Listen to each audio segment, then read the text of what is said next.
जोहार, जय निवासी में संकेत और आप देख रहे हैं एमएनटीवी। जब से केंद्र में बीजेपी की सरकार आई है और अलग अलग राज्यों में बीजेपी की सरकार बनी है, तब से ही मुस्लिम विरोधी माहौल बनाने का प्रयास जो है वो हो रहा है।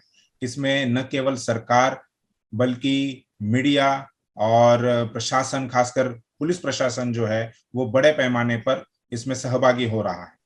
ऐसा नहीं है कि जब कांग्रेस की सरकार थी, कांग्रेस सत्ता में थी, तब देश में मुस्लिम विरोधी काम नहीं हो रहे थे। उस वक्त भी मुस्लिम विरोधी काम हो रहे थे, लेकिन कांग्रेस बहुत ही साइलेंटली, बहुत शांति से ये काम कर रही थी। इसका कोई शोर शराबा वो नहीं कर रही थी। लेकिन जब से बीजेपी की सत्ता आई है, तब से बहुत शोर शराबे के साथ में मॉब लिंचिंग की भी घटना बढ़ी है। उसके अलावा मॉब लिंचिंग करते वक्त वीडियो बनाकर वही लोग सोशल मीडिया में उसका प्रचार कर रहे हैं। उसके पीछे क्या कारण है, क्या राजनीति है, इस पर बात करेंगे। और उत्तर प्रदेश के विधानसभा चुनाव जो 2022 में होने वाले हैं, मुस्लिम आबादी 20%, लगभग 20% की आबादी मुस्लिम उत्तर प्रदेश में है। उनकी उस विधानसभा चुनाव में क्या भूमिका रहेगी, अलग अलग राजनीतिक दल किस प्रकार से काम कर रहे हैं, मुसलमानों के बारे में वो किस प्रकार की सोच रख रहे हैं, इस पर बात करेंगे। और इलाहाबाद से जो 2-4 दिन पहले का एक मामला है, उस पर भी बात करेंगे। ये चर्चा करने के लिए हमारे साथ बामसेफ भारत मुक्ति मोर्चा के राष्ट्रीय अध्यक्ष माननीय वामन मेश्राम साहब हैं। मैं उनका एमएनटीवी पर स्वागत करता हूं। इसके अलावा हमारे साथ बहुजन मुक्ति पार्टी युवा प्रकोष्ठ के प्रदेश उत्तर प्रदेश के अध्यक्ष है छेदीलाल खोटे जी। वे भी हमारे साथ उत्तर प्रदेश कानपुर से जुड़े हुए हैं। उनका मैं स्वागत करता हूं। एमएनटीवी के मुख्य संपादक कुमार काले सर हमारे साथ है, वो भी, उनका भी मैं स्वागत करता हूं। सबसे पहले मैं ये जानने की कोशिश करूंगा इस चर्चा को आगे बढ़ाने के लिए छेदीलाल खोटे जी से कि इलाहाबाद में, कानपुर में जो एक घटना हुई है 2-4 दिन पहले, 12 अगस्त की ये घटना है कि एक मुस्लिम व्यक्ति को उसके साथ मार पिटाई हुई। एक वो वीडियो बनाकर उस वीडियो को वायरल करने का भी काम किया गया। मामले की क्या सच्चाई है, क्योंकि जो खबरें सामने आई है वो पूरी खबरें नहीं है। बहुत सी जानकारी मीडिया वालों ने छुपाने का काम किया है। तो मैं छेदीलाल खोटे जी से जानना चाहूंगा कि क्या मामला है, क्या वाकया है और क्या वजह रही जिसकी वजह से ये सारा मामला हुआ है। सबसे पहले मैं एमएनटीवी पे आप मुझे बुलाया है, इसके लिए धन्यवाद देता हूँ। ये घटना कानपुर नगर की है, 12 अगस्त की। 12 अगस्त को लगभग शाम को 4-5 बजे की ये घटना है। और ये घटना की शुरुआत कैसे होती है वो मैं आपको विस्तार से बताना चाहता हूँ, क्योंकि बहुत ज़रूरी है, ये बहुत गंभीर मामला है। ये घटना एक राम गोपालपुर चौराहा बर्रा, जो बर्रा इलाका है कानपुर में, वहाँ की जी घटना है। और वहाँ पर एक परिवार है जो शेड्यूल कास्ट का परिवार है, वो उसका नाम रानी है। जी रानी का मकान और अशरफ, जिसके साथ में मारपीट हुई है, जी अशरफ का मकान दोनों अगल बगल है। तो इसमें जो मेन मुद्दा है वो रानी के घर पे अशरफ का जो भतीजा है उसकी बाइक लड़ गई थी। उसकी बाइक लड़ने पर ये मामला हुआ है, लड़ाई झगड़ा हुई है मामूली तौर पर। और दूसरे दिन ये मामला जो है बजरंग दल के लोगों ने टेक ओवर किया है। बजरंग दल इसमें कूदा है और बाकायदा प्लानिंग बनाई गई है, क्योंकि हम लोग उनके घर भी गए थे अशरफ अली के, और अगल बगल से भी, मोहल्ले से भी जानकारी हासिल की है। तो बजरंग दल के कुछ कार्यकर्ता जो अशरफ का घर है उसके बगल में ही, मोहल्ले में ही रहते हैं।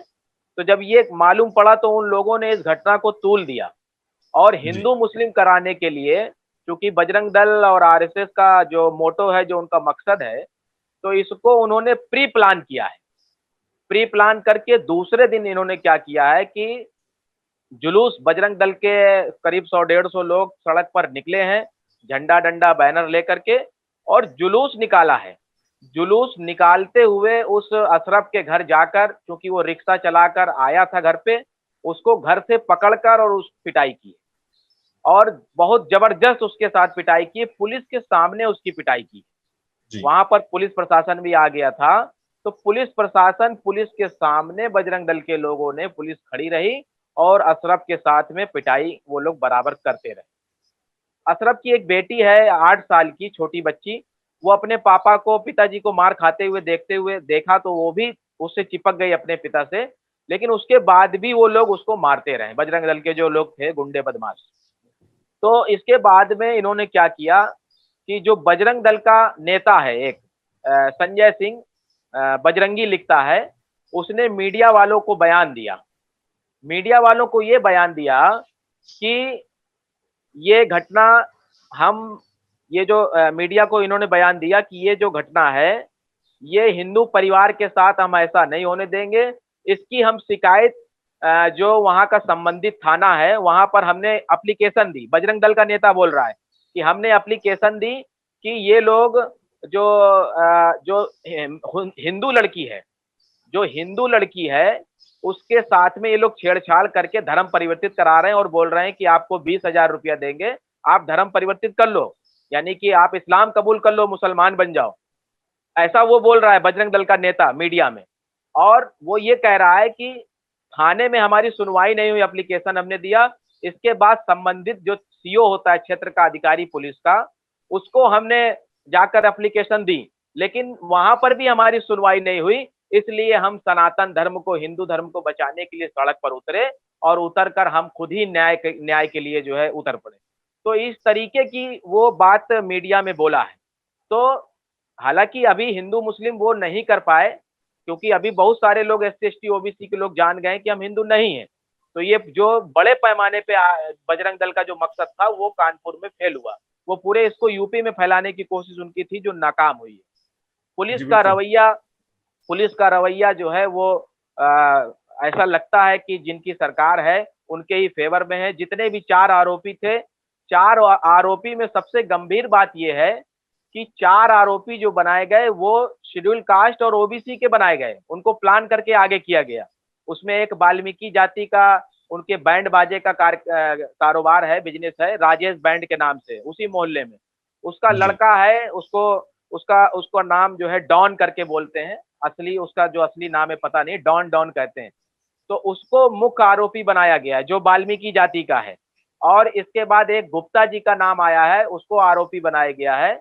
और मामूली धारा में, चूंकि कानपुर अब कमिश्नरी हो गया है, तो मामूली धारा लगाकर उनको अरेस्ट किया गया और दूसरे दिन उनको छोड़ दिया गया। तो हम लोग बहुजन मुक्ति पार्टी के माध्यम से बराबर लगातार उनके पास मुलाकात कर रहे हैं, मुस्लिम परिवार जो पीड़ित परिवार है। और हम लोगों ने धरना प्रदर्शन भी किया है, डीएम को ज्ञापन दिया है राष्ट्रपति को संबोधित करते हुए। और उस ज्ञापन में ये मांग की है कि अगर पीड़ित परिवार को न्याय नहीं मिला और जिन्होंने ये घटना की है, क्योंकि संविधान के विरोध में जाकर इन्होंने ये घटना की है, अगर कोई मामला था तो पुलिस है, कानून है, वो उनको उनके शरण में जाना चाहिए। लेकिन खुद ही उतरकर उनसे जय श्री राम के नारे जबरदस्ती लगवाए और उस मुस्लिम परिवार को इतना मारा कि वो अभी भी बहुत भयभीत है, बहुत ज्यादा डरा हुआ है। हम लोग जब उनसे मिलने गए तो उनका कहना था कि नेताजी आप तो मिलकर चले जाओगे, फिर हमारी जान का खतरा है। पुलिस ने उनके घर को छावनी बना दिया है, हम लोगों को बड़ी मुश्किल से वहां जाने दिया, मात्र 5 लोगों को वहां अंदर हमको जाने दिया। और पुलिस भी साथ में थी, वीडियो बना रही थी कि हम लोग क्या बातचीत कर रहे हैं। तो ज्ञापन के माध्यम से हम लोगों ने राष्ट्रपति से ये मांग की है कि जो भी दोषी है उनके खिलाफ रासुका के तहत कार्रवाई होनी चाहिए, क्योंकि ये मामला राष्ट्रद्रोह का है, देशद्रोह का मामला है। तो रासुका के खिलाफ अगर कार्रवाई नहीं होती है तो बहुजन मुक्ति पार्टी पूरे उत्तर प्रदेश में जो युवा प्रकोष्ठ है, युवा बड़े पैमाने पे कानपुर और पूरे यूपी के 75 जिलों पे सड़कों पे उतरेगा, जिसकी तैयारी हम लोग कर रहे हैं। तो ये मोटे तौर पर जानकारी है। अशरफ जी। के कोई साथ किसी में तो राम गोपाल चौराहा जो है वहां पर किसी पंडित जी का भी नाम आ रहा है कि पंडित जी के उकसाने के बाद ये बयान दिए गए। जो ब्राह्मण लोग हैं बजरंग दल के, वो जो ब्राह्मण वो जुलूस में शामिल थे, वीडियो में है, बाकायदा उसका वीडियो है, उनके खिलाफ कोई भी कार्रवाई नहीं हुई है। पुलिस प्रशासन ने कोई कार्रवाई नहीं की है, बल्कि प्लान बना करके क्या किया है कि एक वाल्मीकि को फंसा दिया है और ओबीसी के लोगों को फंसा दिया है। यानी ब्राह्मण वो पर्दे के पीछे है, पूरी मुख्य जी। भूमिका में वो था। तो शुक्रिया छेदीलाल खोटे जी हमसे बात करने के लिए, और ये जो ग्राउंड रिपोर्ट है, ग्राउंड रियलिटी है, हमसे साझा करने के लिए। मैं मेश्राम साहब से जानना चाहूंगा कि ये जो बीजेपी सत्ता में आने के बाद से जो मॉब लिंचिंग हो या तरह तरह की जो घटनाओं को अंजाम दिया जाता है, एक मुस्लिम विरोधी वातावरण माहौल बनाने का प्रयास किया जा रहा है, और ये सारा जो मामला है वो चुनाव से पहले ही किया जाता है। 4-5 महीने, 5-6 महीने के बाद उत्तर प्रदेश के चुनाव होने वाले हैं, उसके पहले ये इस घटना को अंजाम दिया गया। और जैसे अभी छेदीलाल खोटे जी ने बताया कि प्रदेश लेवल पर इसका असर हो, इस प्रकार से बजरंग दल ने काम किया, मीडिया ने काम किया। तो ये इसके पीछे क्या राजनीति हो रही है, क्या हो रहा है इसके पीछे, क्यों नहीं, इन सारी इसमें घटनाओं को अंजाम दिया जा रहा है? इसमें सबसे बड़ा मामला क्या है कि ये मुस्लिम लोगों का मामला ही नहीं है। जी। पहली बात तो मुस्लिम लोगों का मामला नहीं है। मगर बहुत ज्यादा दुख की बात क्या है कि मुस्लिम ऐसा मानकर चलते हैं कि ये हमारा मामला है, हमारा ही मामला है। अच्छा, मुस्लिम ऐसा क्यों मानते हैं कि हमारा ही मामला है? जी। क्योंकि मुस्लिम लोगों के ऊपर फिजिकल एक्शन होता है, अटैक होता है ना जी। वो फिजिकल अटैक होता है, तो अटैक होता है तो उनको लगता है ये हमारे मामला है। मगर इसके पीछे मुस्लिम लोगों को टारगेट करने का मामला नहीं है जी। इसमें एससी एसटी ओबीसी के लोगों को मुसलमानों के विरोध में हिंदू बनाकर खड़ा करना है। जैसे ही एससी एसटी ओबीसी को हिंदू बनाकर खड़ा किया जाएगा, वैसे ही ये सारे के सारे लोग ब्राह्मण होकर गुलाम हो जाएंगे और चुनाव में इनका इस्तेमाल होगा। अभी उन्होंने 4.5 साल तक मुख्यमंत्री बनकर बीजेपी ने अपना काम किया और 325 सीटें जीती। इनके भले के लिए एक धेले भरे का काम नहीं किया। तो जब धेले भरे का काम नहीं किया तो ये लोग अभी चुनाव में जो काम नहीं किया उसके आधार पर वोट मांगेंगे क्या? वोट किस आधार पर मांगे? बताने के लिए कुछ है नहीं।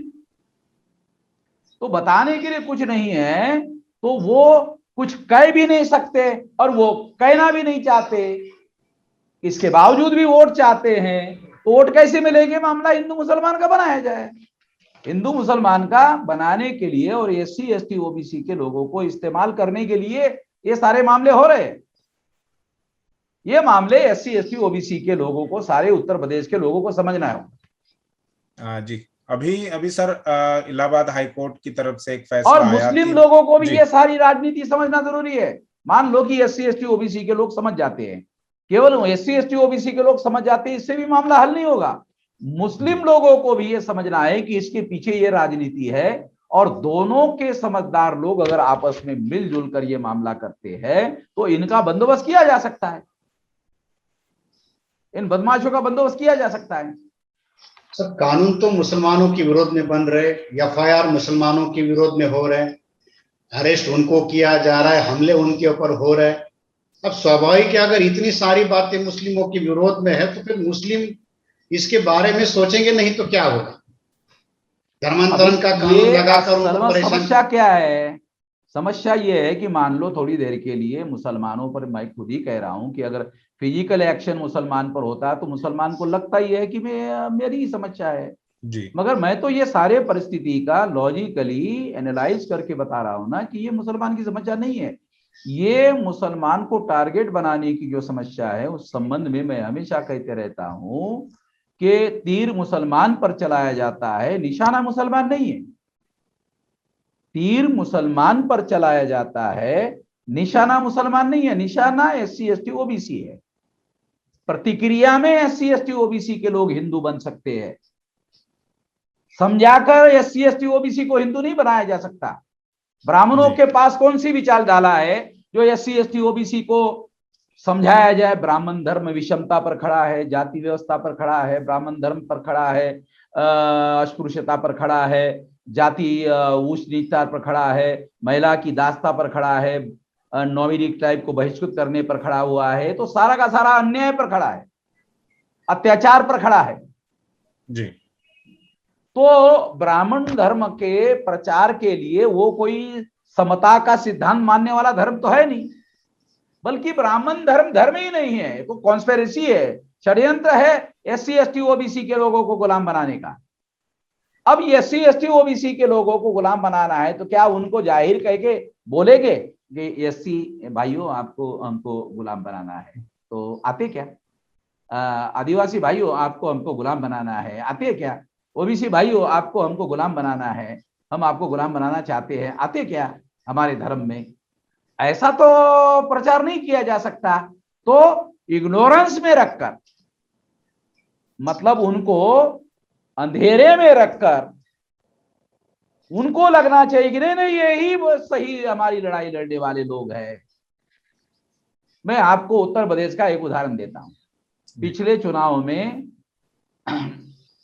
वहां जो मौर्य है, जिसके ऊपर 19 केस है क्रिमिनल, उसको प्रचार में OBC के वोट लेने के लिए मुख्यमंत्री का कैंडिडेट प्रचार में लाए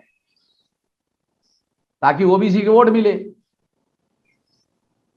और जब बहुमत मिल गया तो एक राजपूत को मुख्यमंत्री बना दिया। इसको उसके लिए दिल्ली में बुलाया गया। वो जो मौर्य है उसको, खोटे जी उसका पूरा नाम क्या है? केशव प्रसाद मौर्य। तो ये केशव प्रसाद मौर्य को दिल्ली बुलाया। तो इसको जाते वक्त लगा चला अभी तो मुख्यमंत्री का बस घोषणा होने वाली है, तो दिल्ली में उसको बताया गया कि आपको बनाया जाने वाला नहीं है। अच्छा, उसको ही उन्होंने RSS ने, बीजेपी ने मुख्यमंत्री पद का कैंडिडेट क्यों बनाया? प्रचार के पहले, चुनाव के पहले क्यों बनाया? क्योंकि वो पहले से जानते थे कि इसके खिलाफ 19 केसेस है, क्रिमिनल केसेस है। यदि ये चुनाव में बहुमत मिलने के बाद अगर हमारी बात नहीं मानते हैं तो हम प्राइवेट में उनको बोलेंगे कि आपको जेल में जाना है तो आप विद्रोह करो, कुछ होना जाना तो ही नहीं, आपको जेल में डाल देंगे। क्रिमिनल केसेस है। क्रिमिनल केसेस काय के है? विश्व हिंदू परिषद और बजरंग दल के द्वारा जो गोहत्या के नाम पर कानून बना, उसमें जो मुस्लिम लोग ये जानवर खरीद कर ट्रक में भर कर लेते थे, ये ट्रक को रात में रोकते थे और वो सारे के सारे उधर लेके जाके उनको बेच बाच करके सब खा जाते थे। तो ऐसे 19 केसेस है और क्रिमिनल केसेस है केशव प्रसाद मौर्य पर। तो फिर दिल्ली में बुलाने के बाद उसको बताया कि नहीं आपको नहीं बनाया जाएगा मुख्यमंत्री। तो इसको इतना ब्लड प्रेशर बढ़ गया कि चक्कर आके गिर गया दिल्ली में, एम्स में भर्ती करना पड़ा। अब एम्स में भर्ती करेंगे तो फिर वो उसको खबर बनेगी ना, तो खबर ये बनाया गया कि उसका ब्लड प्रेशर लो हो गया था। अरे तुम उसको मुख्यमंत्री बनाने का वादा किया, फिर जब मुख्यमंत्री नहीं बनाया जाएगा तो प्रेशर लो कैसे होगा? तो हाई होगा। हाई प्रेशर से उसको चक्कर आ गया। चक्कर आने के बाद उसको एम्स में भर्ती किया तो हाई ब्लड प्रेशर हो गया। ये बताने से कहानी जो है डिस्क्लोज हो जाएगी, इसलिए बताया नहीं उसका ब्लड प्रेशर लो हो गया है, इसलिए उसको थोड़ा चक्कर आ गया था, इसलिए उसको भर्ती किया गया है। मगर असली कहानी ये थी। तो इस तरह से ये तो केवल इस्तेमाल करने के लिए ये मुस्लिम को तीर मुसलमान पर चलाया जाता है, निशाना मुसलमान नहीं है कुमार। तीर मुसलमान पर चलाया जाता है, निशाना मुसलमान नहीं है। निशाना SC ST OBC है। प्रतिक्रिया में इनको हिंदू बनाया जाए। जब ये हिंदू बनते हैं तब ये ब्राह्मणों के गुलाम बनते हैं और ब्राह्मणों के गुलाम बनने के बाद में फिर ब्राह्मणों का सारा काम वही करने लगते हैं। ब्राह्मण को वो काम करना जरूरी नहीं, वो सारा का सारा काम ये करते हैं। व्यवस्था ब्राह्मणों की बनी रहती है, वर्चस्व ब्राह्मणों का बना रहता है और काम सारा का सारा सेवा ये लोग जो है यही करते हैं और बदले में कुछ मिलता भी नहीं है। ये सारी राजनीति है, ये कॉन्स्पिरेसी है। ये कॉन्स्पिरेसी SC ST OBC के लोगों को अब समझ में आता है। मुस्लिम लोगों को ये सारे परिस्थिति का अभ्यास और अध्ययन करने के आधार पर रणनीति बनाकर भारत में काम करना चाहिए। जब वो रणनीति बनाकर काम करना शुरू करेंगे तब वो इस बात को जैसा हम एनालाइज कर रहे हैं वैसा ही वो भी एनालाइज करेंगे और फिर वो अपना काउंटर प्लान बनाएंगे। अब मुस्लिम लोगों का काउंटर प्लान क्या है, क्या होना चाहिए कि वो SC ST OBC के लोगों को मुसलमानों के खिलाफ इस्तेमाल करते हैं। मुसलमानों के खिलाफ। तो SC ST OBC को अगर मुस्लिम लोग भारत में स्ट्रांग बनाने का काम करते हैं तो इनके और इनके बीच में भाईचारा बनेगा। जब भाईचारा बनेगा तो ब्राह्मणों को SC ST OBC का इस्तेमाल मुसलमानों के खिलाफ करने के लिए आदमी नहीं मिलेगा। जैसे जैसे अभी वामसेप का जागरण बढ़ रहा है, अभी आदमी मिलने के लिए मुश्किल हो रहा है। अब जैसे जैसे खोटे जी बोल रहे हैं कि वो फसाद करवाना चाहते थे सारे उत्तर प्रदेश में, मगर आदमी मिल नहीं रहे उनको। क्यों नहीं मिल रहे? क्योंकि जागरण बढ़ रहा है। यही है ना खोटे जी? जी सर, कानपुर में भी नहीं हो सका, बात दूसरी जगह तो छोड़ो, कानपुर में भी नहीं हो सका। वो हमारे ही संगठन की वजह से सर, जो जागृति हो रही है उसकी वजह से। ये मैं कहना चाहता हूँ। कुमार मेश्राम जी, मेरा सवाल ये है कि जैसे आप ये कह रहे हैं तो सामाजिक स्तर का मामला बन गया, ये तो लगातार चलने वाला काम है। अभी चुनाव को ध्यान में रखकर जब ये सारे फैसले होते, ये सारा माहौल जो है ये तो चुनाव को ध्यान में रखकर किया जा रहा है। 6 महीने के बाद इसके नतीजे आएंगे, उस समय की क्या परिस्थिति होगी? अभी इसमें मीडिया बहुत बड़ा रोल प्ले करता है, अन्यथा इशू नहीं बनता। मान लो 100-150 लोगों का मोर्चा निकलता है तो वो सारे उत्तर प्रदेश का इशू बनता है जब वो मीडिया सारे उत्तर प्रदेश में खबर बना देता है। और मान लो 16 अगस्त को सारे उत्तर प्रदेश के सारे जिलों में किसानों ने हंगामा किया तो अखबार वालों ने खबर ही नहीं छापी। तो जो मीडिया है, प्रिंट मीडिया है, इलेक्ट्रॉनिक मीडिया है, वो तो ब्राह्मण बनिया लोगों के कब्जे में है। बल्कि ब्राह्मण ये जो मीडिया है ये खुद एक मतलब राष्ट्रीय स्तर का षड्यंत्र है। ये मीडिया नहीं है, ये राष्ट्रीय स्तर का षड्यंत्र है जी। ये पूरे षड्यंत्र में सब आगी है। इसका असर तो सर सीधा का सीधा वोट पॉलिटिक्स पर होता है। खुलकर बीजेपी इस ध्रुवीकरण की राजनीति के लिए ये सारी चीजें करती है। बात सही है, ये 200% इसके लिए ही हो रहा है। तो मेरा सवाल वही है कि सर आप ये जो बात कह रहे हो ये तो जो अपोजिशन पार्टी के लोग हैं वो काउंटर स्ट्रेटेजी प्लान करे। अगर ये 6 महीने का मामला है तो 6 महीने में काउंटर स्ट्रेटेजी प्लान करे। हम अपने लेवल पर काउंटर स्ट्रेटेजी प्लान करने की दिशा में आगे बढ़ रहे हैं उत्तर प्रदेश में। अभी इसे डिस्क्लोज नहीं किया जा सकता। जी जी जी। अभी सर इलाहाबाद हाई कोर्ट का भी एक फैसला था गोकशी के मामले में। 3 लोगों को उन्होंने बरी कर दिया। वो जो NSA लगाने की जो याचिका थी उसको खारिज कर दिया। NSA हो, UAPA हो या सेडिशन के बहुत से चार्जेस जो है वो फर्जी तरीके से पुलिस द्वारा लगाए गए उत्तर प्रदेश में, खासकर मुसलमानों के विरोध में। अगर हम डॉक्टर कफील खान का भी एक उदाहरण देखें तो भी ऐसे कई सारे मामले हैं वो सामने आ रहे हैं। इसके बाद इलाहाबाद हाई कोर्ट हो, दिल्ली हाई कोर्ट हो, इन्होंने योगी सरकार को फटकार भी लगाई है, वो सारे आरोप भी खारिज किए हैं। फिर भी सरकार का या पुलिस प्रशासन का जो रवैया है उसमें कोई बदलाव नहीं हो रहा है। तो इस ऐसे मामले में मुस्लिम कैसे उससे लड़ाई लड़ेगा, कैसे उससे रास्ता निकालेगा, क्या कुछ उनको करना चाहिए? देखो, सबसे पहली बात तो ये है किसी भी बीमारी का जो डॉक्टर इलाज करता है तो साइंटिफिक तरीका क्या है कि प्रॉब्लम्स जो है उसका डायग्नोस किया जाए। पहले तो डायग्नोसिस जी, और डायग्नोसिस के आधार पर फिर डॉक्टर जो है उसके लिए प्रिस्क्रिप्शन जो है या दवा निर्धारित करता है ना जी। या तो गोली दिया जाए, या तो इंजेक्शन दिया जाए, या तो ऑपरेशन किया जाए, ये होता है ना जी। तो सबसे पहले जो मुस्लिम लीडरशिप है, मुस्लिम लीडरशिप को ये सारे परिस्थिति का डायग्नोसिस करना चाहिए। पहली बात जी। क्या करना है क्या नहीं करना ये दूसरे नंबर का काम है। पहले नंबर का काम जो है वो डायग्नोसिस करना है कि ये मामला है क्या। जैसे ही उनको ये बात समझ में आएगी उस हिसाब से कोर्स ऑफ एक्शन डिसाइड करना चाहिए।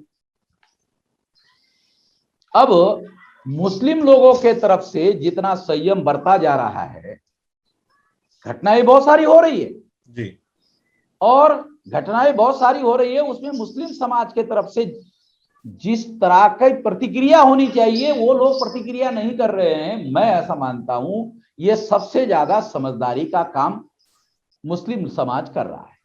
सर इससे उनका हौसला नहीं बढ़ रहा क्या? फौरी तौर पर जो मुस्लिम लोगों को काम करना चाहिए वो ये करना चाहिए कि वो बड़ी प्रतिक्रिया ना करें।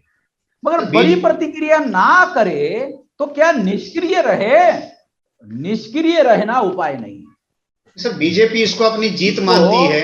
इसको निष्क्रिय जो है, नहीं, वो मुस्लिम लोगों ने ये जो चुप रहने का तरीका अपनाया ये बगैर डायग्नोसिस का है।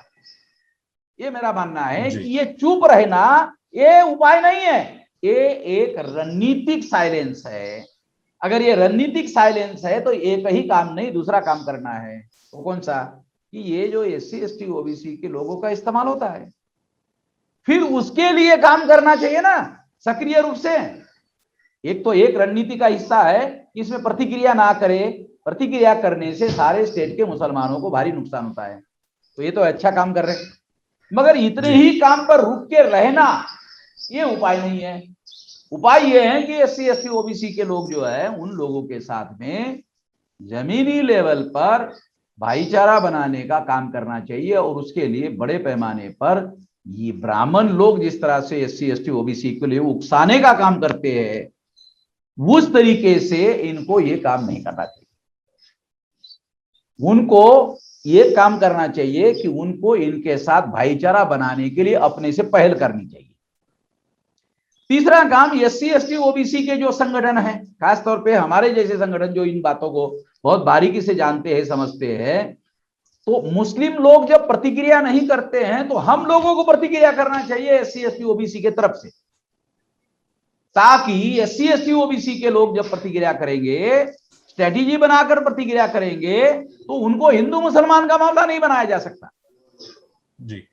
अगर उनके विरोध में, बजरंग दल के विरोध में अगर मुसलमान मैदान में उतरते हैं तो मामला हिंदू मुसलमान का बन जाता है। और SC ST OBC के लोग स्ट्रेटेजी बनाकर अगर मामला खड़ा कर देते हैं इस मुद्दे पर, तो उनको हिंदू मुसलमान का मामला बनाना संभव नहीं होगा।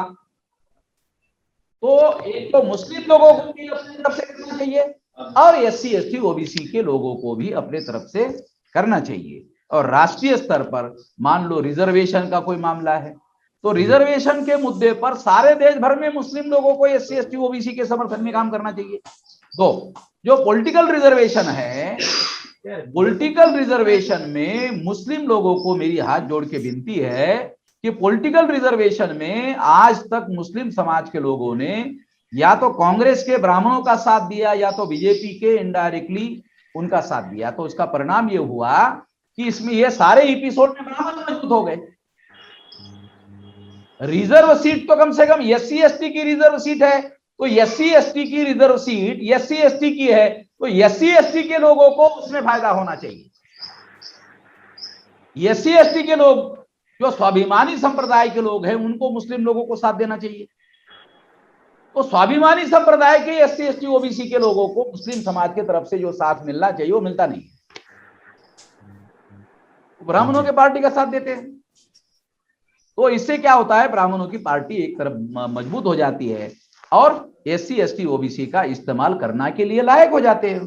बीजेपी के लोग SC ST OBC को MLA बनाते हैं, MP बनाते हैं, मंत्री बनाते हैं, राज्य मंत्री बनाते हैं, इस्तेमाल करने के लिए बनाते हैं ना। तो वो तो ये इनको रोकने के लिए मुस्लिम समाज की तरफ से जो पहल करना चाहिए वो पहल होती हुई दिखाई नहीं देती,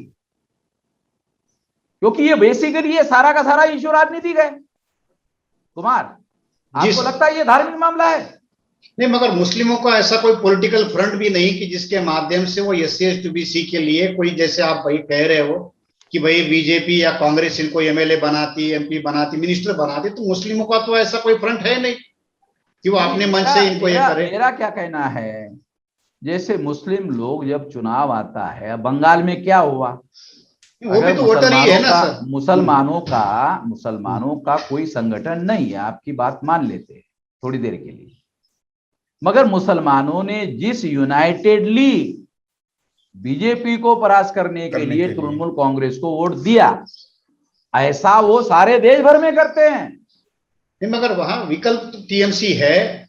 नहीं, मैं क्या कह रहा हूं, वो बात का मामला है। पहले नंबर का मामला मुस्लिम लोगों के यूनाइटेडली एक्शन करने की बात पर चर्चा चल रही है जी। तो मुस्लिम लोग यूनाइटेडली अगर बंगाल में एक्शन ले रहे हैं तो ये हर जगह ले रहे हैं जी। ये उत्तर प्रदेश में भी होता है, केवल नहीं एसपी उत्तर प्रदेश बीएसपी। में नहीं, बंगाल में नहीं, सारे देश में ले रहे हैं। सारे देश भर में। देखो मैं उनकी स्ट्रेटेजी आपको बताता हूं, मुस्लिम समाज के लोगों की स्ट्रेटेजी क्या है ये बताता हूं। नेशनल लेवल पर वो बाय एंड लार्ज कांग्रेस का साथ कांग्रेस। देते हैं। जहां नेशनल लेवल पर कांग्रेस नहीं है मजबूत, तो वहां मान लो मेंबर पार्लियामेंट के लेवल पर जो मेंबर पार्लियामेंट चाहे किसी भी पार्टी का हो, स्टेट लेवल की पार्टी का हो, उसको साथ देते हैं जो बीजेपी को परास्त करने वाला है। ये ओवरऑल उनकी स्ट्रेटेजी है। तो मैं ये कहना चाहता हूं कि ये जब स्ट्रेटेजी बनाकर काम कर रहे हैं, तो एससी एसटी के साथ में भाईचारा बनाने के लिए जिनका वो इस्तेमाल कर रहे हैं ब्राह्मण, उनकी रिजर्व सीटें हैं 131 कुमार जी। वो सीटें कांग्रेस पार्टी की नहीं है और बीजेपी की नहीं है, वो सीटें एससी एसटी की है। मगर एससी एसटी की अगर सीटें हैं तो ये डिसाइड करना चाहिए मुस्लिम को कि सारे देश भर में जब हम डिसाइड करके इनको वोट दे रहे हैं तो हम एससी एसटी की रिजर्व सीट पर जो ब्राह्मणों की या रीजनल पार्टी कोई भी, इन लोगों की कोई पार्टी है, कमजोर पार्टी है, इनको मजबूत करने का काम करेंगे। अगर इनको मजबूत करने का काम करेंगे, अगर ये 2 3 4 चुनाव में स्ट्रेटेजी बनाकर काम करे, तो 10-20 साल में, अभी तो 75 साल हो गए, 10-20 साल में 131 सीटें इनके हिस्से में आ जाएगी, केवल अकेले मुस्लिम लोगों के सहयोग से। मान लो, आप बोलेंगे कैसे, मैं अभी बताता हूं। मान लो कि एक पार्टी है, 0 है उसके पास वोट। उत्तर प्रदेश में 20% मुसलमान है, वो यूनाइटेडली टीएमसी को वोट दिया। उसी तरह से यूनाइटेडली एससी एसटी के रिजर्व सीट पर एससी एसटी को, जो भी स्वाभिमानी संप्रदाय के लोग हैं, उनको दे दिया। उसको एक भी एससी और एक भी एसटी के आदमी ने वोट नहीं दिया। 20% जमा हो जाएगा जी कुमार जी। अब पहले चुनाव में उस पार्टी के नाम पर जब 20% वोट दिखाई देगा, तो अगले चुनाव में एससी एसटी क्या सोचेगा, वहां पर क्या सोचेगा कुमार जी। वो एससी एसटी अगले चुनाव में देगा कि नहीं उसको? और जैसे ही एससी एसटी वोट दे देगा, वो चुनाव अगले बार जीत जाएगा। और ऐसा 2 3 4 चुनाव में ये सर्कल 131 का हो जाएगा। अब इससे क्या परिणाम होगा कि सेंटर में कोई भी कांग्रेस या बीजेपी, कोई भी पार्टी इनकी वजह से बहुमत के अभाव में सरकार नहीं बना पाएगी। अब ये एससी एसटी की जो रिजर्व सीटें है, ये चुनकर आने वाले लोग हैं, इनके सपोर्ट के बगैर कोई संगठन कोई सरकार बनने वाली नहीं है। और मुस्लिम लोगों की वजह से एससी एसटी के लोग इस स्टेज पर पहुंचे हैं, तो ये लोग हमेशा ये ध्यान रखेंगे ना मुस्लिम लोगों के भाईचारे की जी। और भविष्य में मुस्लिम लोगों के साथ सहयोग के लिए ये लोग जो है काम करेंगे पार्लियामेंट में। और इनके सपोर्ट के बगैर न कांग्रेस की सरकार बनेगी, इनके सपोर्ट के बगैर न बीजेपी की सरकार बनेगी। और अगर ऐसा है तो फिर तो पावर बैलेंस इनके पास आएगा ना। आप, हम तराजू में क्या बोलते, पासंग बोलते हैं ना मराठी में पासंग कहते हैं। पासंग अगर इनके हाथ में आ जाएगा तो सारा का सारा सिचुएशन ही चेंज हो जाएगा और सारी परिस्थितियां बदलने के लिए चाबी इनके हाथ में आ जाएगी। क्योंकि जो पुलिस प्रशासन है, वो तो सत्ता में बैठे हुए लोगों के इशारे पर काम कर रहा है ना जी। जब 131 मेंबर पार्लियामेंट और 1250 से ज्यादा एमएलए अगर इनके चुनकर आ गए, तो सारे देश का पॉलिटिकल सीनरी वो चेंज हो जाएगा।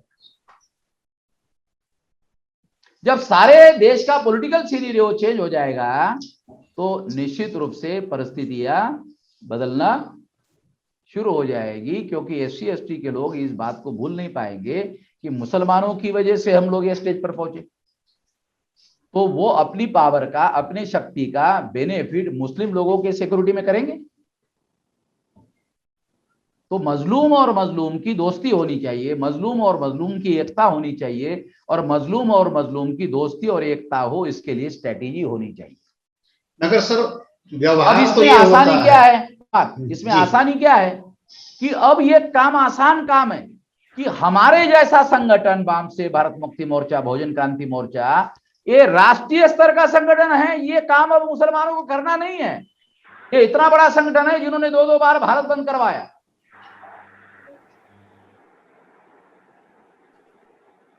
उस समय सुनो कुमार जी कुछ मुस्लिम मेरे पास आए पूना में, और पूना में आए और उन्होंने मुझे कहा कि वो भारत बंद जो सीए के विरोध में था, उसमें SC ST OBC के लोग संख्या में आपके लोग थे नहीं।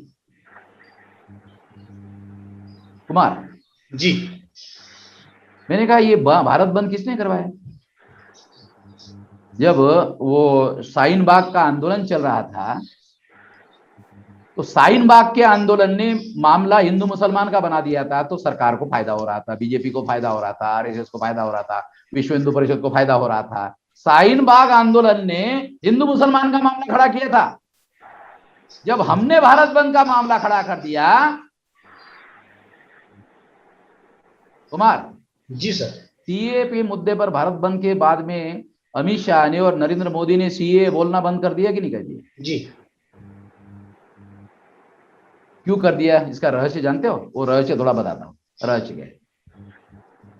भारत में क्रिकेट का खेल है, हॉकी का खेल है, कबड्डी का खेल है, इसमें से RSS, विश्व हिंदू परिषद, बजरंग दल, बीजेपी के लोग कोई भी खेल नहीं खेलते।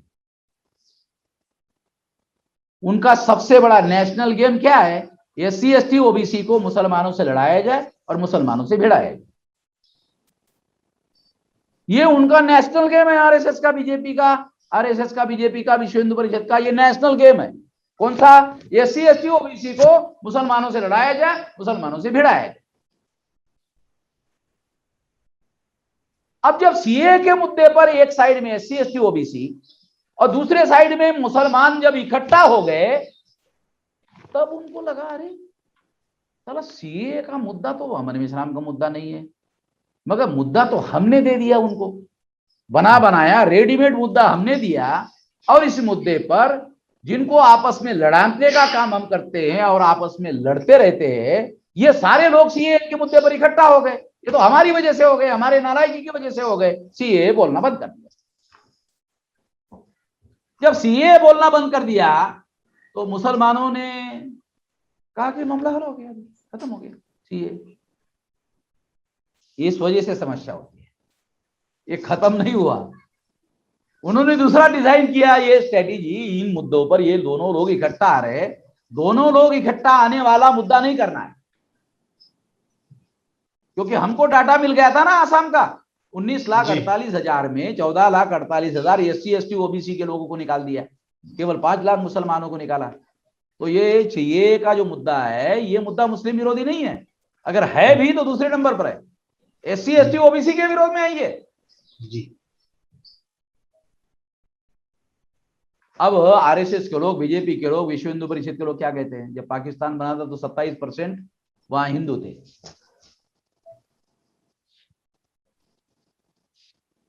मालूम है आपको? वो कहते 27% हिंदू थे। चलो ठीक है, 27% हिंदू थे। तो बाबा साहब अम्बेडकर ने एक प्रस्ताव दिया था, माइग्रेशन ऑफ पॉपुलेशन, मतलब क्या बोलते हैं, लेन देन वाला, ये करो, ले आओ। तो ब्राह्मणों को मालूम था तो SC ST OBC के लोग हैं। अगर ये SC ST OBC के लोग जो पाकिस्तान में हैं, जो गरीबी की वजह से माइग्रेट हो नहीं पाए, पैसे वाले लोग तो माइग्रेट हो गए। तो SC ST OBC के लोग जब माइग्रेट नहीं हुए पाकिस्तान से भारत में, तो सरकार तो ब्राह्मणों की थी ना, तो उन्होंने तो इस बात को स्वीकार नहीं किया। अब क्या कहते हैं? अरे ये 27% हिंदू थे तो क्यों नहीं लिया? उसी वक्त लेना चाहिए। हाँ, लाया क्यों नहीं? वो जानते थे ये हिंदू नहीं है। अगर ये SC ST OBC के लोग यहाँ भारत में 74.5% है, तो ये 85-90% हो जाएंगे उनको यहां लाने से। और हमारा जो बैलेंस है डेमोग्राफी ऑफ पॉपुलेशन बहुत चेंज हो जाएगा। जब बांग्लादेश से नमोशूद्राय लोग आए कुमार, तो जानते हो इन्होंने कहां बसाया उनको? जंगलों में। बंगाल में नहीं बसाया जी, जंगलों में बसाया। क्योंकि वो अगर उनको बंगाल में बसाया होता तो उनका अभी 23% है, वो 30% हो गया होता। समझ रहे हैं ना कुमार जी। ये जो सारी परिस्थिति है, अभी वो बोलते हैं कि वो 27% लोगों को उन्होंने हिंदू बना दिया, मुसलमान बना दिया। वो तो हिंदू थे। अरे हिंदू थे तो क्यों नहीं लाया है? सरकार थी ना इनके पास, सरकार थी ना। और उस सरकार का हेड ब्राह्मण ही था, जवाहरलाल नेहरू। बल्कि ये तो पाकिस्तान के भारत में हिंदू लाने का मामला था। वो हिंदू SC ST OBC थे, वो तो नहीं लाया। बल्कि 48 में जवाहरलाल नेहरू ने OBC की जाति आधारित गिनती के बजाय OBC के लोगों को गिनती में हिंदू गिनना शुरू कर दिया। किस आधार पर हिंदू है? अगर हिंदू धर्म के धर्म ग्रंथ वेद, श्रुति, स्मृति, पुराण, रामायण, महाभारत, गीता है, तो क्या हम लोग वर्ण व्यवस्था को मानने वाले धर्म के लोग हैं? या जाति व्यवस्था को मानने वाले धर्म के लोग हैं? या अस्पृश्यता को मानने वाले धर्म के लोग हैं? या महिलाओं को दास और गुलाम बनाने वाले धर्म को मानने वाले लोग हैं? ये तो किसी भी मापदंड में हम हिंदू नहीं है।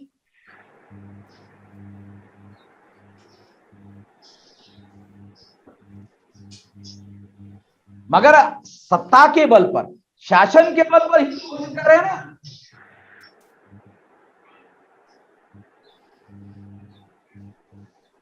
जिस तरह भी जैसे उत्तर प्रदेश की अगर बात करें, कानून व्यवस्था की हालत जो है वो बद से बदतर है। उसी कानून व्यवस्था का या उसी का एक अंग कहा जाए कि एनकाउंटर जो होते हैं, जो आमतौर पर ये कहा जाता है कि ये फर्जी एनकाउंटर है।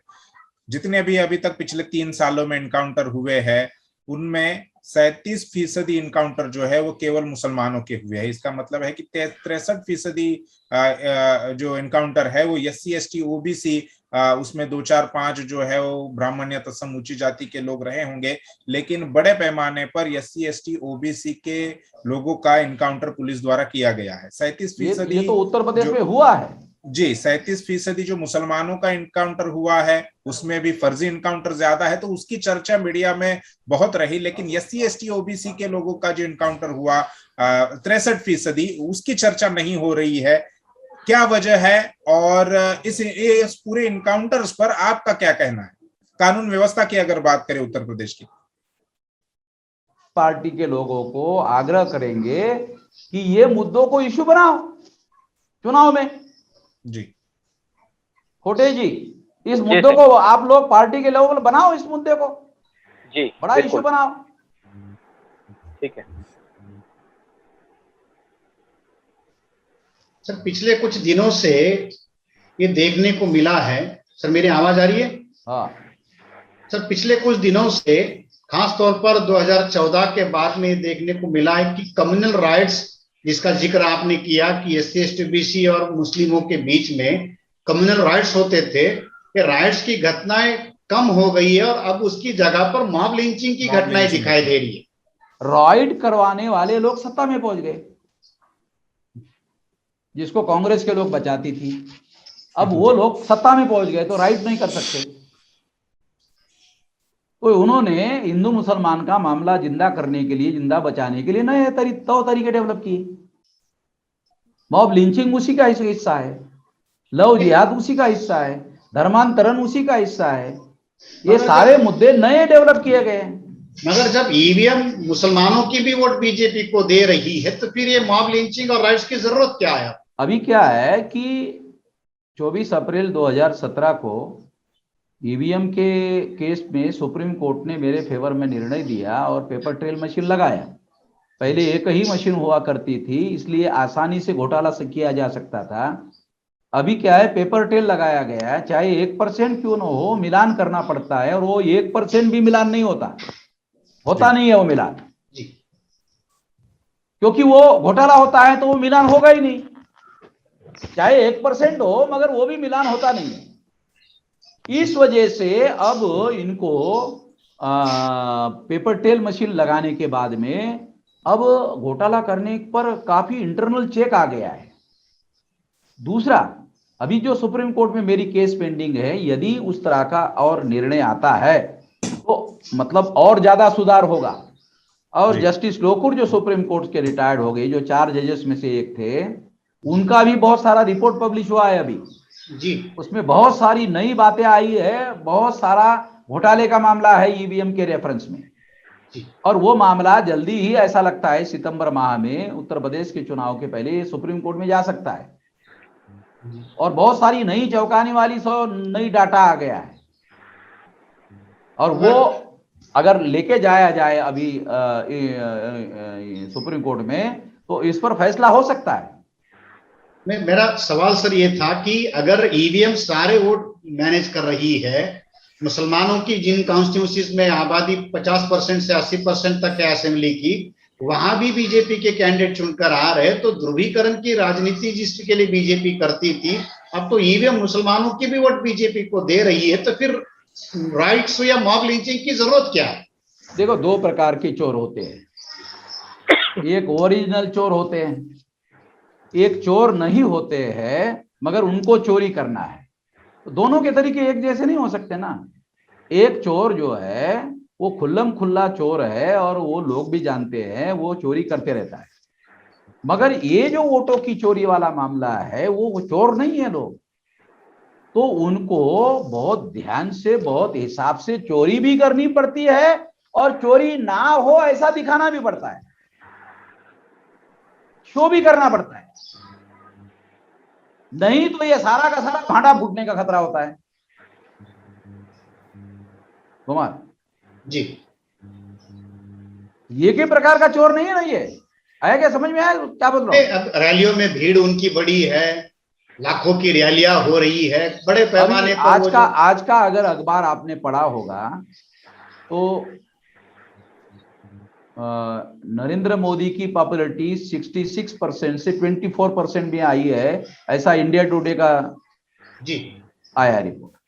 तो परिस्थितियां तो मतलब नरेंद्र मोदी को आधार बनाकर यदि मान लो चुनाव करवाया जाए तो भी उनके लिए समस्या खड़ी हो गई है।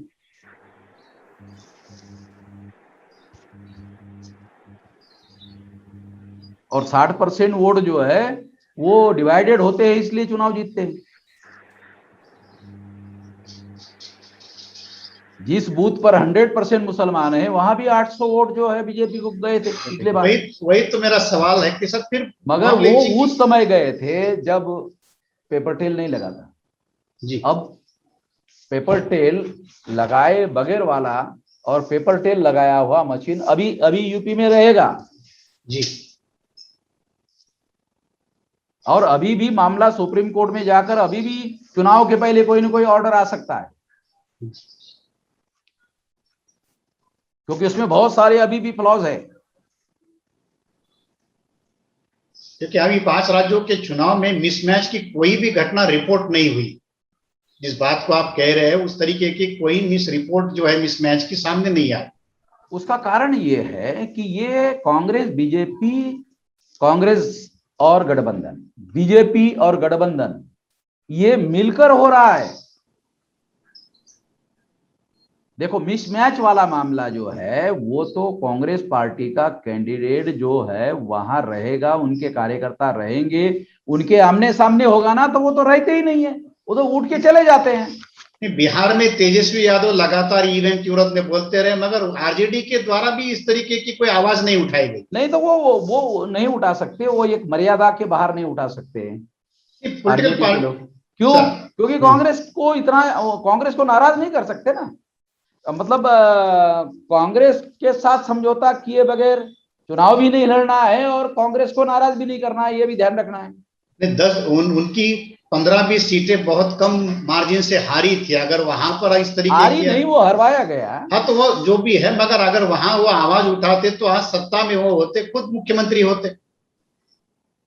नहीं, केवल इतना ही नहीं कि ये नीतीश कुमार को बीजेपी और उनके ब्राह्मणों ने घेरा है, तो तेजस्वी यादव को भी ब्राह्मणों ने ही घेरा हुआ है। जी जी मतलब नीतीश कुमार ने 40 सीटें दी थी कांग्रेस को, इन्होंने 70 दी, तेजस्वी ने 70 दी, और 70 में 19 लोग चुनकर आए और 40 में 27 आए थे चुनकर। तब भी जो है, तब भी आरजेडी उनके साथ में थी, अब भी आरजेडी उनके साथ में थी। 70 में 19 सीटें चुनकर आई, 70 सीटें ली कांग्रेस ने। कैंडिडेट भी खड़े रखने के लिए मजबूत कैंडिडेट नहीं थे कांग्रेस के पास, मगर दी। और आरजेडी को छोड़कर वो एक चीफ मिनिस्टर जो है मांझी चला गया, फिर वो जो वीआईपी वाला चला गया जी, और वो कुशवाहा जो था वो चला गया। ये तो सारे के सारे महागठबंधन में थे ना जी। असल में। ये छोड़कर जाने के बाद गठबंधन रह गया, महागठबंधन खत्म हो गया।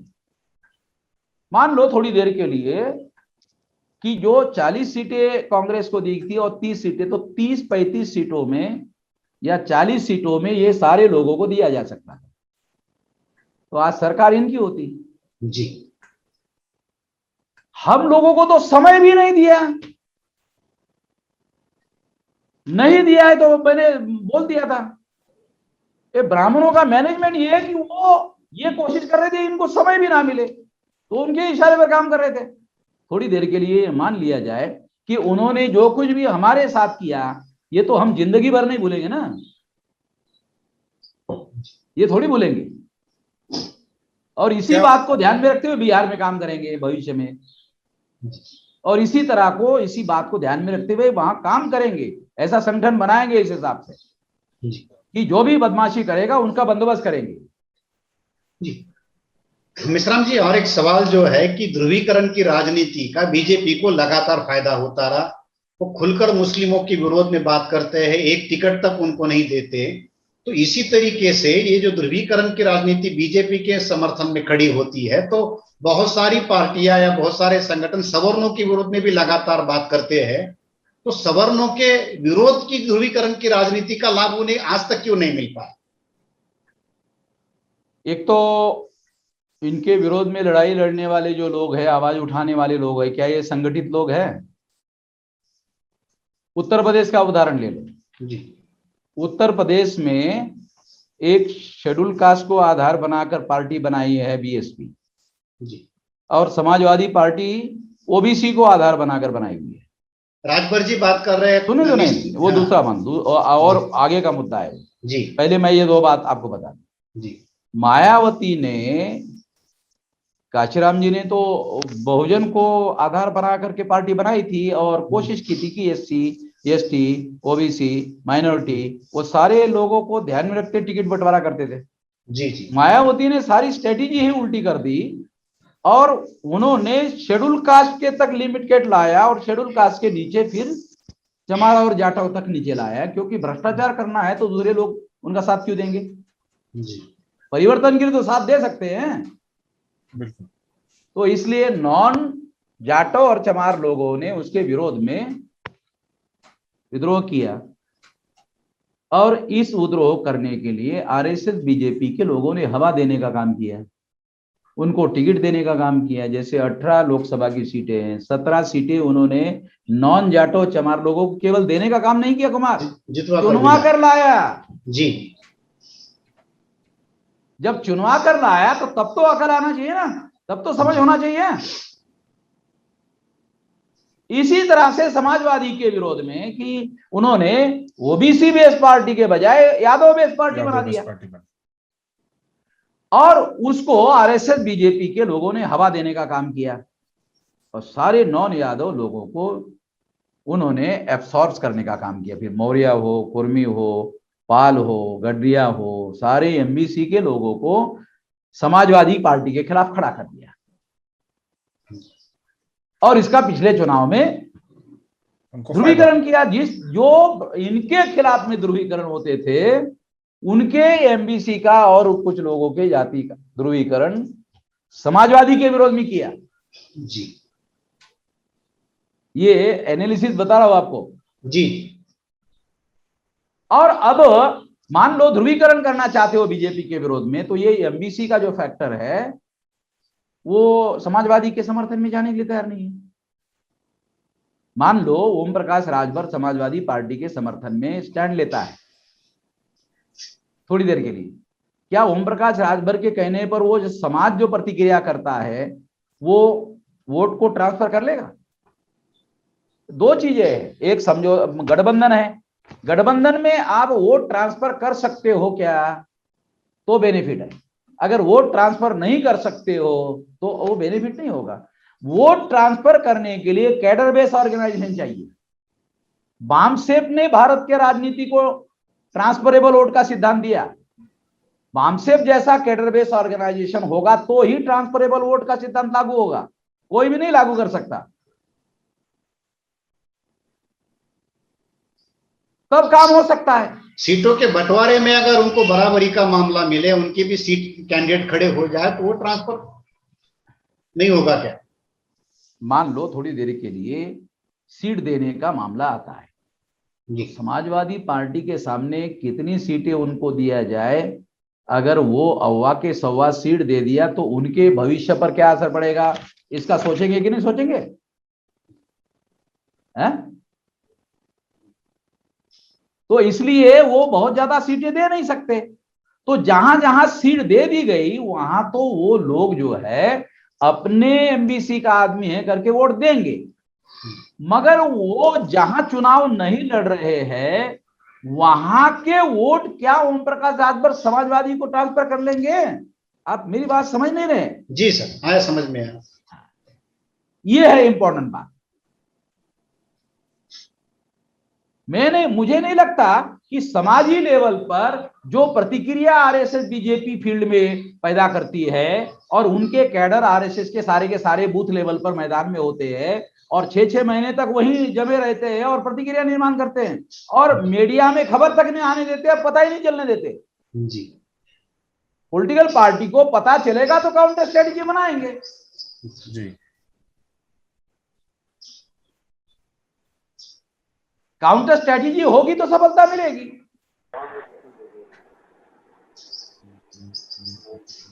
सारा मामला जो है, फॉर एग्जांपल बीजेपी के विरोध में उत्तर प्रदेश में बहुत बड़ा माहौल है। इस दृष्टि से बीजेपी चुनाव जीत नहीं सकती, ये मेरा मानना है। दूसरा मानना, मगर अपोजिशन पार्टी के लोग 4 टुकड़ों में बटे हुए हैं, कांग्रेस, एसपी, बीएसपी, ओम प्रकाश का भागीदारी मोर्चा, ठीक है। निषाद की भी बड़ी निषाद, संजय निषाद की भी बड़ी भूमिका वहां पर चुनावों में, राजनीति में उनका भी असर है। वो बीजेपी के साथ है जी। अभी तक तो उन्होंने कोई बीजेपी के विरोध में स्टैंड नहीं लिया। अगर मंत्री पद ना मिलने की वजह से नाराजगी हो सकता है, अभी वो चुप है। हाँ, पब्लिकली जाहिर भी किया उन्होंने। अभी मतलब बोले कि हम योगी के साथ में, अभी बयान है उनका यहाँ, मगर वो चुनाव आने तक क्या होगा वो उसका कोई भरोसे वाला नहीं है। वो चुनाव जैसे जैसे नजदीक आएगा वैसे वैसे अपना वो फना निकाल सकता है जी, ठीक है। मगर मैं क्या कह रहा हूं, मैं कुछ और बात कह रहा हूं कि ये जो 4 हिस्सों में बीजेपी यूनाइटेडली लड़ेगी, उसका गठबंधन यूनाइटेडली लड़ेगा, मगर वो अपोजिशन पार्टी में 4 फ्रंट है, समाजवादी है, बहुजन समाज पार्टी है, कांग्रेस है और ओम प्रकाश राजभर का भागीदारी मोर्चा है ना 4 जी। 5वां तो बीएमपी का बता नहीं रहा हूं मैं, मगर वो तो अभी है, पहले के मुकाबले में बहुत ज्यादा है, मगर 4 तो है ही है जी। ये जो 4 है, ये जो 4 है तो ये डिवाइड नहीं होगा, ध्रुवीकरण कैसे होगा? सबसे पहली बात। दूसरी बात, जब ये 4 लोग अपोजिशन में लड़ेंगे तो पहला सवाल खड़ा होगा, बीजेपी का विकल्प क्या है? विकल्प है ही नहीं, इलेक्टोरेट के पास मैसेज जाएगा कोई विकल्प नहीं है। जब कोई विकल्प नहीं है तो ज्यादा से ज्यादा विभाजन होगा, बराबर है। जी जब सही। विकल्पहीनता की हालत आएगी तो दो परिणाम होंगे, एक ज्यादा से ज्यादा विभाजन होगा और फ्लोटिंग वोट बीजेपी के समर्थन में जाएगा, क्योंकि वो यूनाइटेडली है, इसलिए फ्लोटिंग वाले तो बोलते हैं ये जीतने वाला है, जीतने वालों के साथ जाते हो।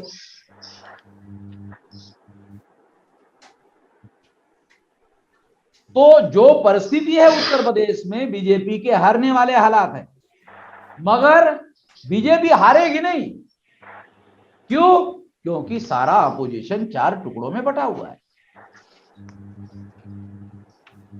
अगर यही परिस्थिति चुनाव तक रहेगी, जैसा आप बता रहे हैं, जो परिस्थिति आज है वही अगर चुनाव तक अभी रहेगी समाजवादी तो पार्टी की तरफ से कोई पहल होती हुई दिख रही है क्या? कोई खबरें हैं आप लोगों के पास, मीडिया वालों के पास?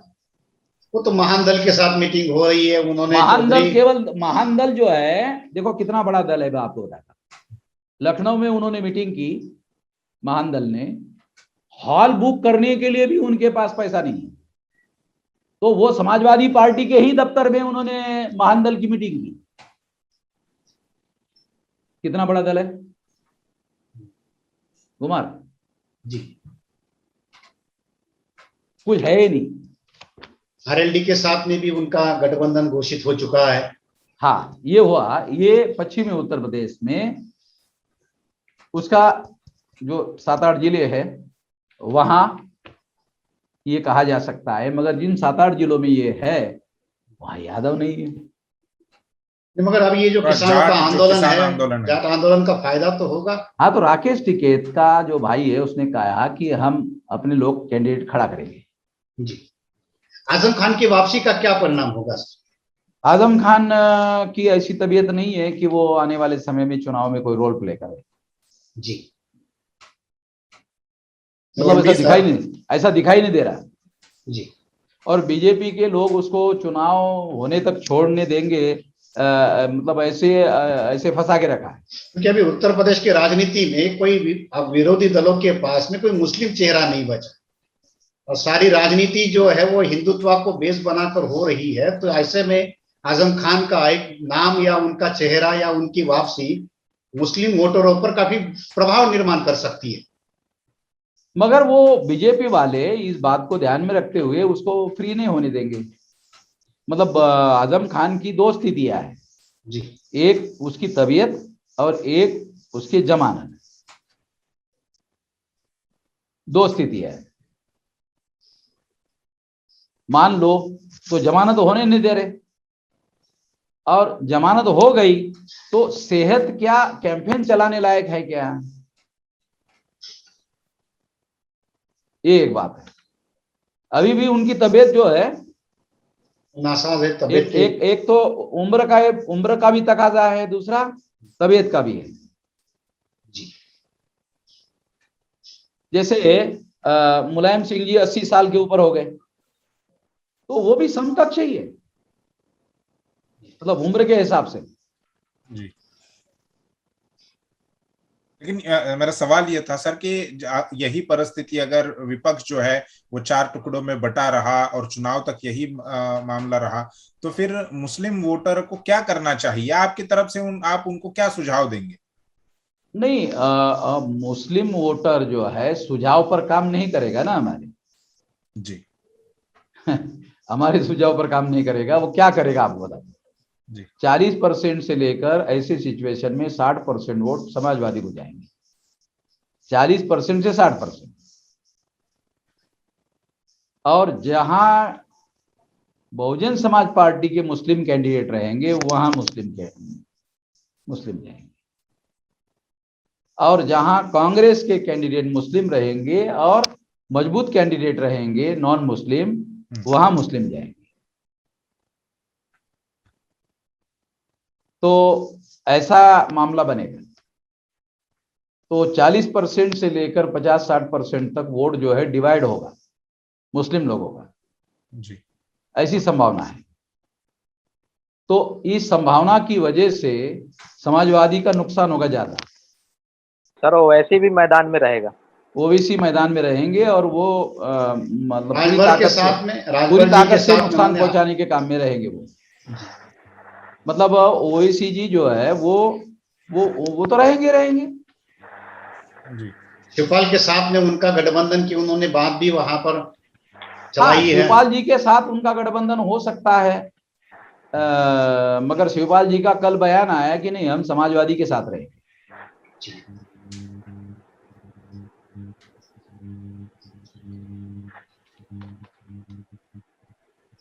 जी, तो ये उत्तर प्रदेश के चुनाव को लेकर हम लगातार चर्चा कर रहे हैं। आज का विषय कुछ उत्तर प्रदेश में कुछ लिंचिंग की घटना या मुसलमानों के साथ में मार पिटाई की घटना जो है वो, उस पर हमने चर्चा की, और पूरे उत्तर प्रदेश चुनाव में मुसलमानों के वोट का कितना असर रहेगा, विपक्ष की क्या अभी भूमिका है, विपक्ष किस स्थिति में है, क्या बीजेपी को हराने लायक है या नहीं है, इन सभी मुद्दों पर हम बात कर रहे हैं। ये चर्चा आगे भी जारी रहेगी, और फिलहाल के लिए हम इस चर्चा को यहीं पर रोकते हैं।